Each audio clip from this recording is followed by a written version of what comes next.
we doing, guys? It's Really Demolish here. I got my pen, and this is the A.G.E.E podcast, anime, gaming, and everything else.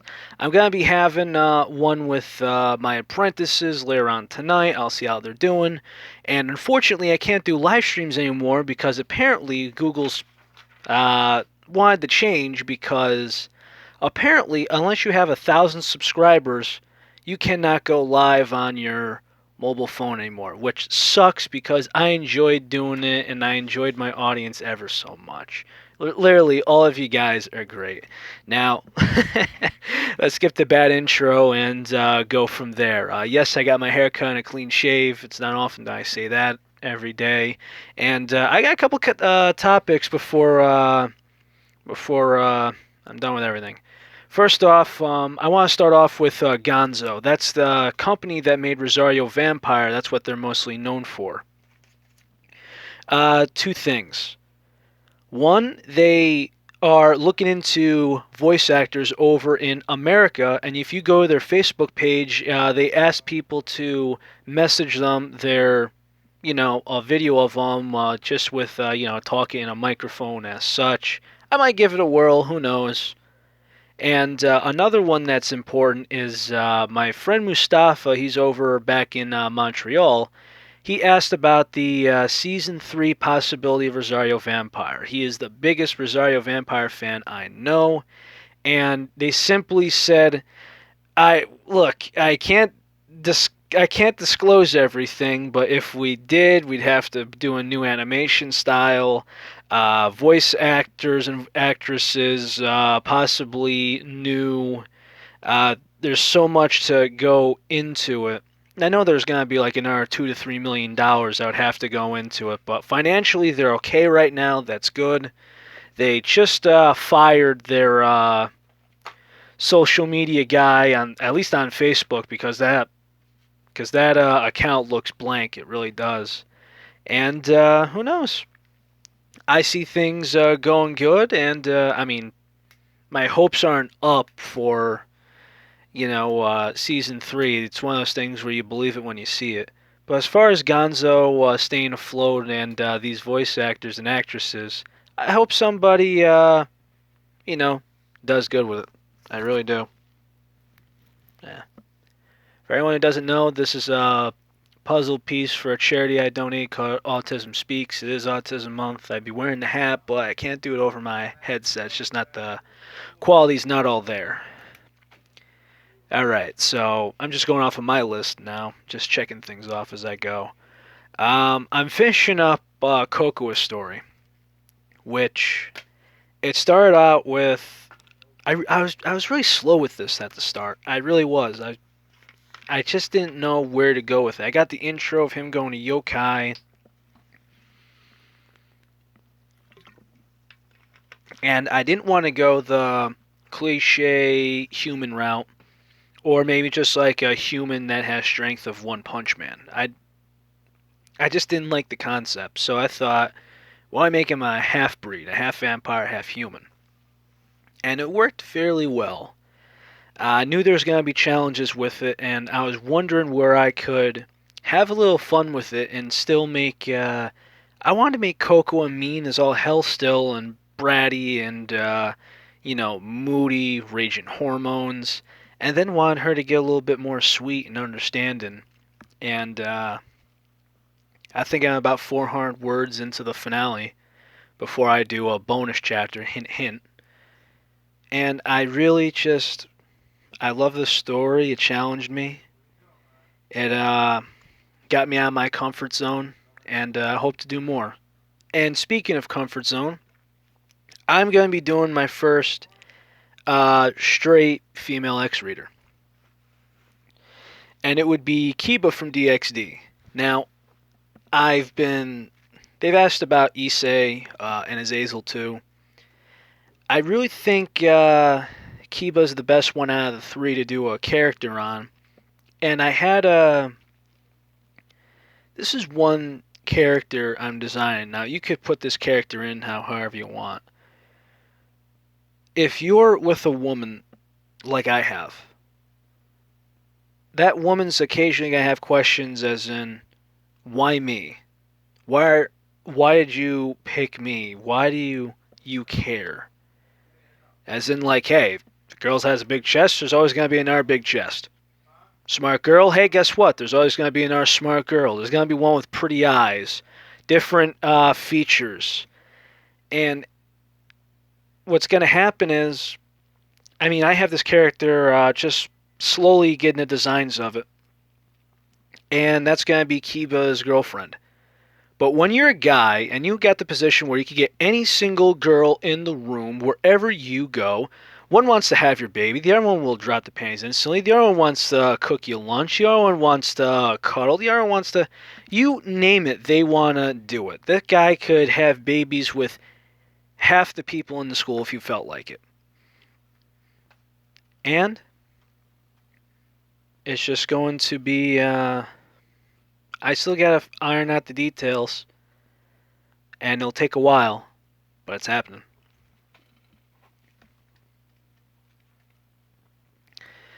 Then we got Reen. I'm on the last chapter of that also before the finale. Then another bonus. Hint. This was another interesting one, and by interesting meaning I had to find a way to separate A.G.E.E and Reen. And the best way to do so was really just to have some sort of conflict in there. So when I had that opportunity to give him the concussion, and that was A.G.E.E.'s birthday, so when Reen's out in the sheet and she goes, "You're a jerk!" And then he just kind of throws his hand up and then just goes, "Look, here's my sweatshirt, here's some sweatpants, I got shorts underneath. I don't feel well, I'm going to bed." Sometimes you have to make somebody wake up. And that's what did it, and it's just starting to get sweeter and sweeter, and time goes on, and Tina started writing again. Just hit 1,000 followers, my man. And I really think I'm taking this one, Tina, sorry.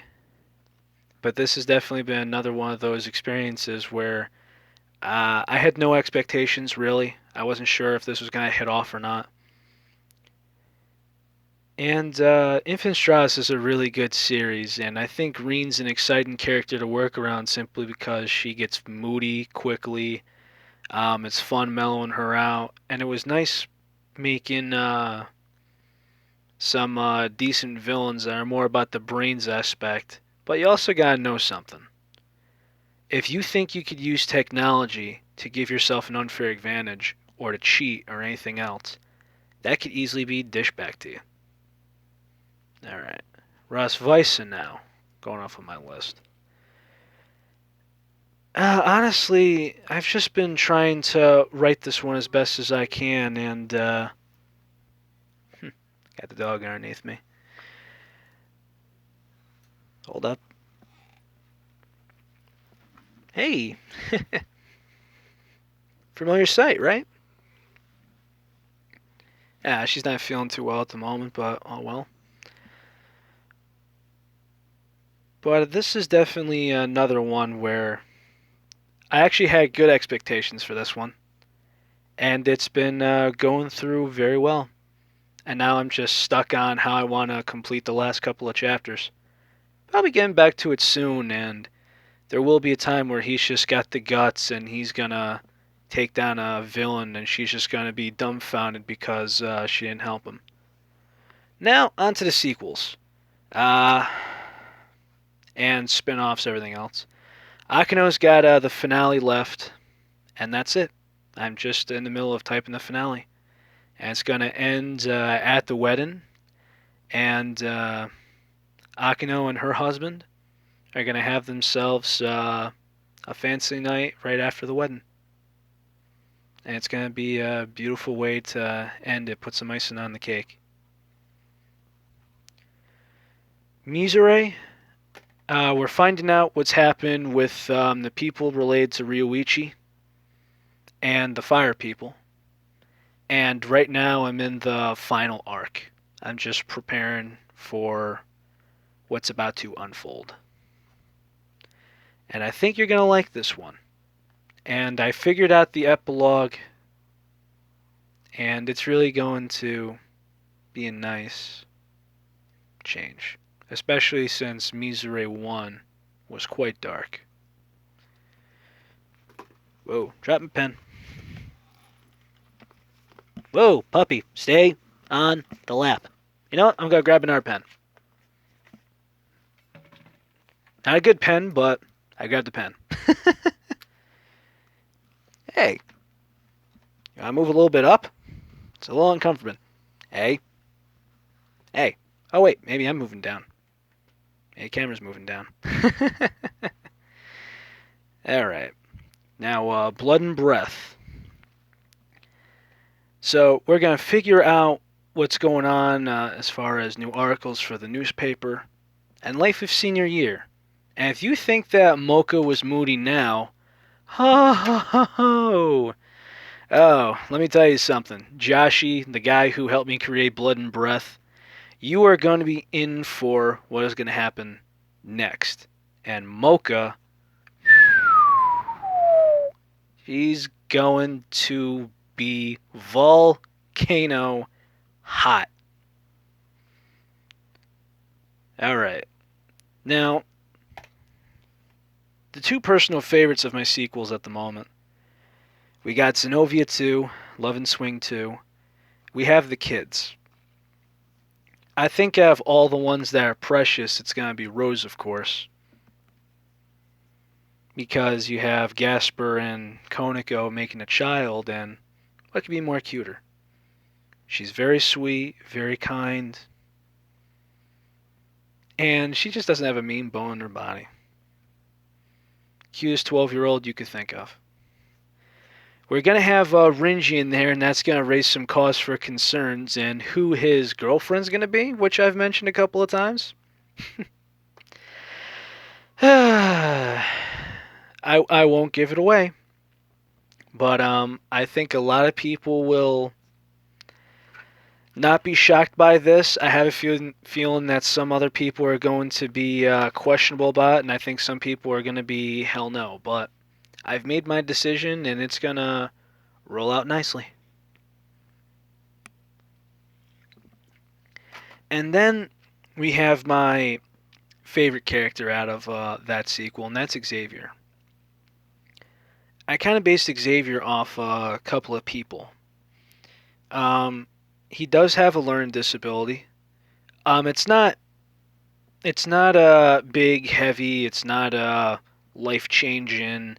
He's very bright. He's got a nice, intelligent mind. He's very creative. The only thing that holds him back is two things. His learning disability does make him the slowest learning person in the room. But that's not the thing that's killing him. It's his mindset. And really what he needs to do is he'll find out that he's going to have to put in a little bit more work than everybody else. But what he needs to focus on most of all is making sure that it just doesn't all get in his head. It can't kill his confidence, because if he has his confidence shot down, he's going to get nowhere, and he's just going to curl up in a ball. And that is going to be brilliant. And I got a lot in store for Xavier and Nebula. Both of them. As far as Cypher goes, he's got himself a little bit of trouble simply because he's the youngest. But he'll manage. Now, the one that I think put me on the map the most. The one that is getting a third story to anything, and that's Rias. My pawn 1.5. And the reason why I made 1.5 is because of the major time skip. We end about saying I do. And then we start off with, a little girl running around and trying to find Milikis's wife. It really works out in the end. But the reason why I wanted to do a 1.5 One sec.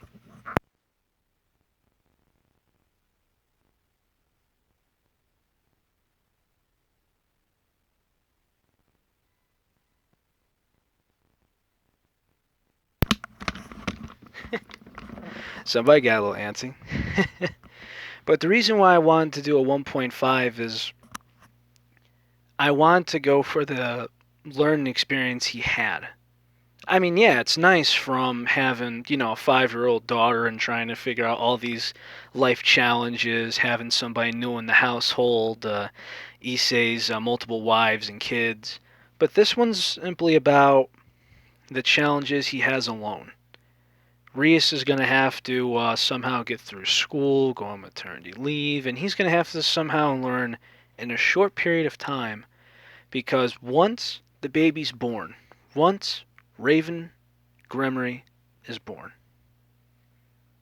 he's going to have, Reese is going to take care of the baby, and he wants to manage the workload. He knows that the work isn't going to stop just simply because he had a baby. Reese knows it too. They're both still in high school. They got a baby on the way. Work's never going to stop. And he's going to have to learn how to take second in command. Or rather, first in command. Because Reese is going to be out on leave. And then it's going to get to the point where, because in part 2, they go, every other day. So it's like, hey, I work Monday, Wednesday, Friday. You work Tuesday, Thursday, and vice versa next week. It just happens to work like that. Because he didn't want to be, hey, you're back to work and I'm going to be at home. He didn't like it. Just the chemistry that he has, I think, is the best I've ever written. All right. Next topic. Oh my god, if this was booze, I'd probably, somebody would probably need it even though I don't drink.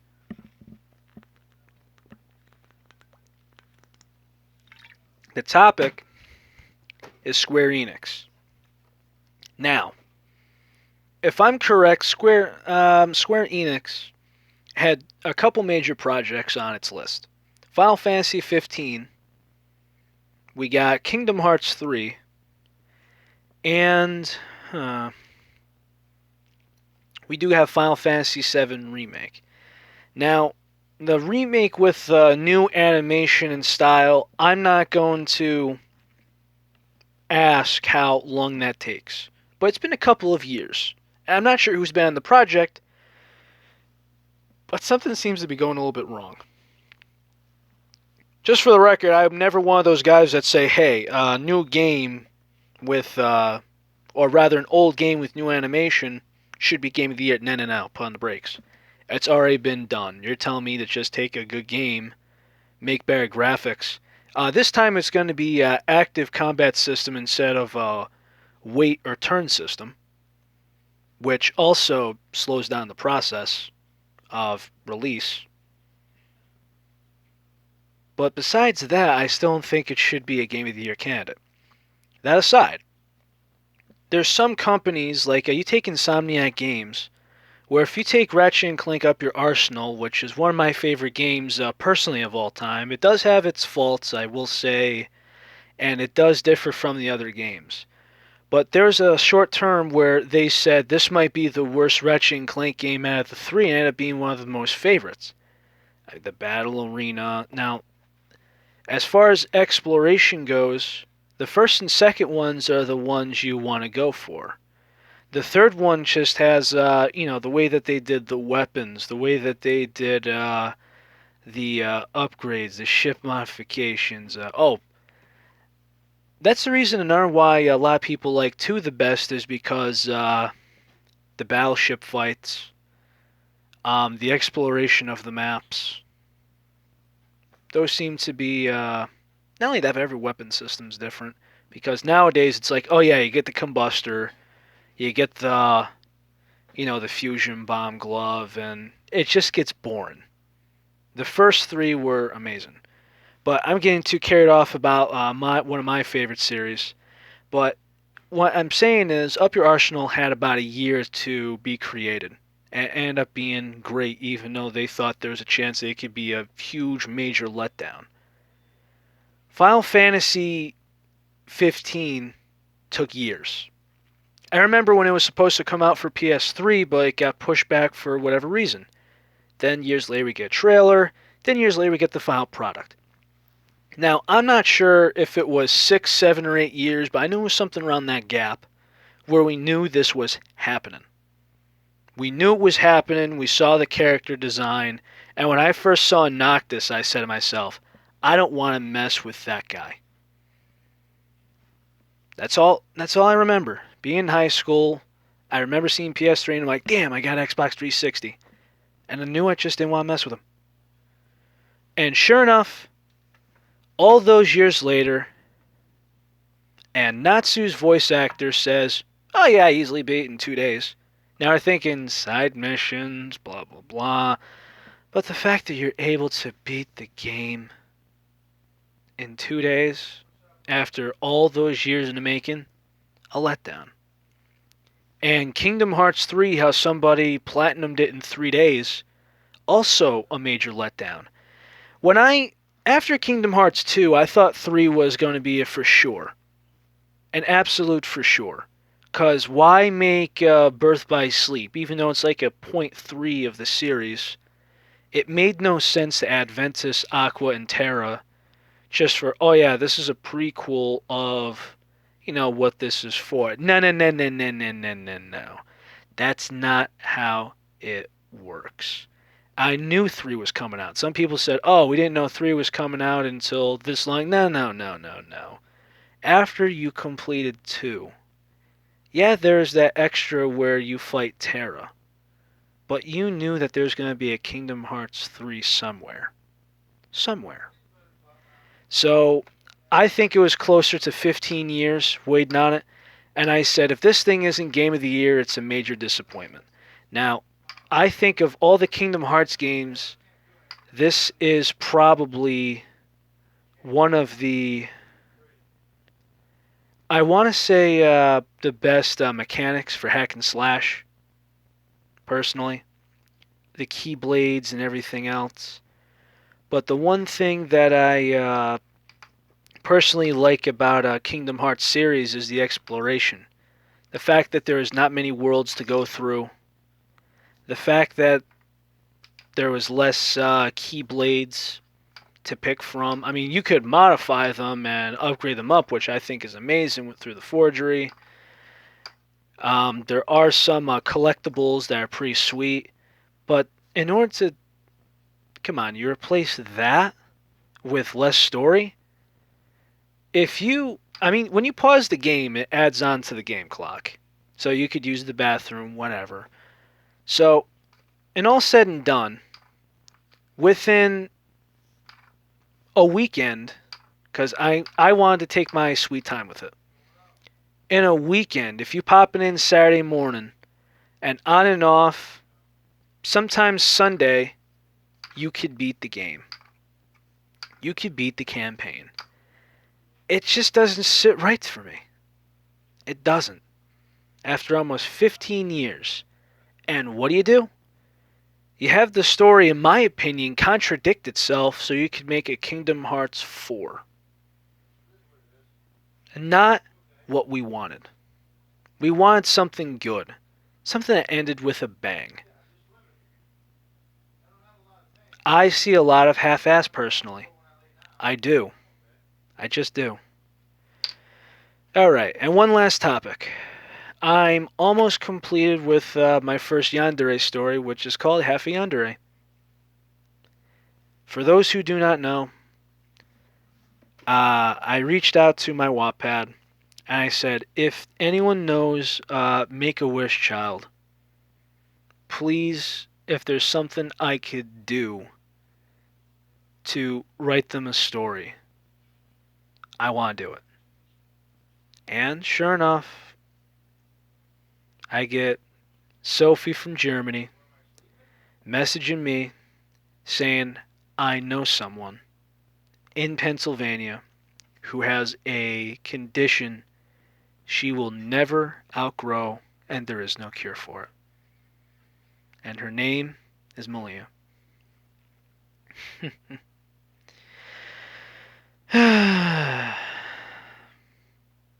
Great kid. Great kid. Now, I was faced with a Yuri, a girlfriend with two personalities, and she's been there step by step as I've been writing this out, and there's 2 more chapters to go or so. And this has been one of my favorite personal accomplishments I've ever had. It brings a smile to my face. You have no idea. Just putting that smile on that person's face, and I'm not expecting to make $1 from this. If I did, I'd give it to her because she deserves it. It's just one of those things where I just wanted to do something right and enjoy doing it. And I have. And I've learned a lot. And it'll help me push forward even more. That's why I did it. And I think that's a good one to end off on, guys. Please, if there's any questions for another of these podcasts I got going on, by all means, put in some questions, some critique. I'm sorry I can't go live with this baby anymore. It does disappoint me, but oh well, it's all I could do. So hit the like button. If you have any suggestions, go ahead and comment forward. And I'm going to charge my phone to see if my apprentices will do one of these tonight. Be good, guys. Later.